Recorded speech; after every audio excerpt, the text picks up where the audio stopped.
Hello everyone, welcome to Apex Institute. Do subscribe our channel for more education related contents. তো তোমরা আমাকে অনেকেই বলেছো যে স্যার সেফ স্কোর কত স্কোর করলে তোমাদের সিলেকশন চান্সেস অনেক বেড়ে যায়। দেখো, এটা ডিপেন্ড করে তোমাদের প্রথম কথা সাবজেক্ট অনুযায়ী, তোমাদের পেপার লেভেল কীরকম ছিল সেই অনুযায়ী, প্লাস তোমাদের কোয়েশ্চেন পেপার যারা যারা এক্সামটা দিয়েছে, এক্সাম হলে যারা ছিল তাদের রেসপন্স কীরকম, এই কিছু ফ্যাক্টরের উপর কিন্তু ডিপেন্ড করে যে তোমাদের সেফ স্কোর কীরকম।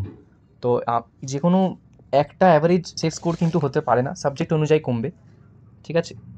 আবার কিছু সাবজেক্টের ক্ষেত্রে যেরকম বেশিও থাকতে পারে।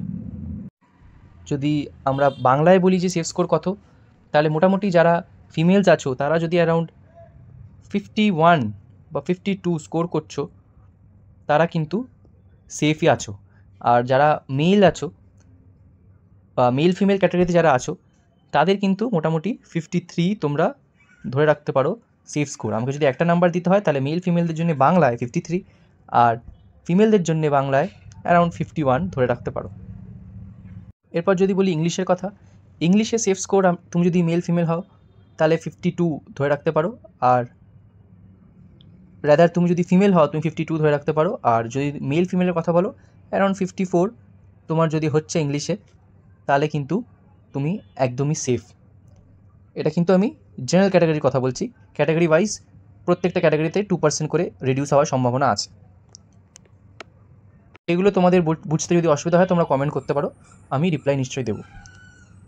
এবার আসি হিস্ট্রির কথায়। হিস্ট্রি পেপারটা কিন্তু বেশ ইজি ছিল বলেই আমার শোনা। তো হিস্ট্রি যদি তুমি মেল ফিমেল হও, অ্যারাউন্ড 55 তুমি ভাবতে পারো is a very safe score.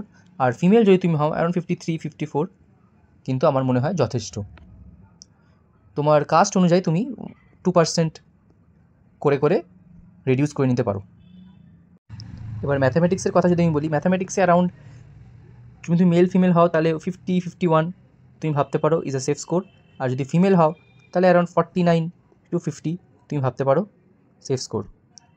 তো অ্যাপ্রক্সিমেটলি ওই 50 যদি তোমার স্কোর আসছে, তুমি ম্যাথামেটিক্সে সেফ। এবার লাইফ সায়েন্সের ব্যাপারে যদি বলি, লাইফ সায়েন্স পেপার ইজি ছিল, আমাকে স্টুডেন্টসরা তাই ফিডব্যাক দিয়েছে। কিন্তু মোটামুটি কিছু প্রশ্ন এমন ট্রিকি ছিল যেটা সবারই ভুল হয়েছে। তো মোটামুটি লাইফ সায়েন্সের cut off around 51 for mail females ধরতে পারো, আর ফিমেলদের জন্য অ্যারাউন্ড 50 to 49 ধরে রাখতে পারো।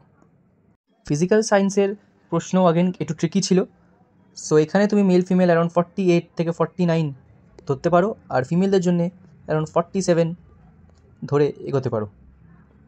এবার আসি জিওগ্রাফির ক্ষেত্রে। জিওগ্রাফির ক্ষেত্রে তোমরা আগেন জিওগ্রাফি পেপারও খুব মডারেট ছিল, খুব ইজি বা খুব হার্ড কোনোটাই ছিল না, মডারেট পেপার ছিল কিছু ট্রিকি কোয়েশ্চেন্স দিয়ে। তো জিওগ্রাফিরও তোমরা মোটামুটি 50 ধরে রাখতে পারো, অ্যান্ড ফিমেলদের জন্য অ্যারাউন্ড 48 49 যদি তোমাদের আসছে, তোমরা মোটামুটি সেফ।